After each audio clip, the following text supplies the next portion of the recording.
Sut mae defnyddwyr ein gwasanaethau'n gwybod ein bod yn cynnig gwasanaeth Cymraeg, ti'n meddwl? So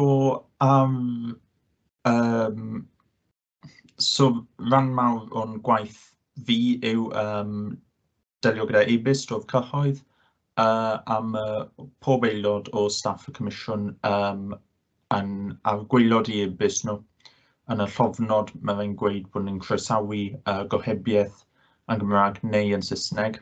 A mae hefyd yn rhoi gwybod os mae aelod o staff yn siaradwr rugl neu yn dysgwr.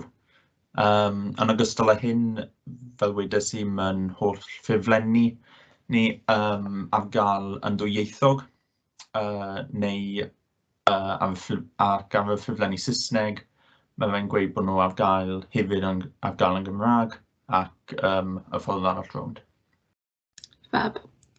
Ie, dyn ni hefyd yn aml yn pwysleisio bod croeso i bobl gysylltu ni yn y Gymraeg ar cyfryngau cymdeithasol neu yn ystod ein darlithiau sgyrsiau ar-lein. Dyn ni wastad yn deud bod croeso i bawb gysylltu ni yn y Gymraeg, achos mae fe'n lyflu clywed o bobl yn y Gymraeg.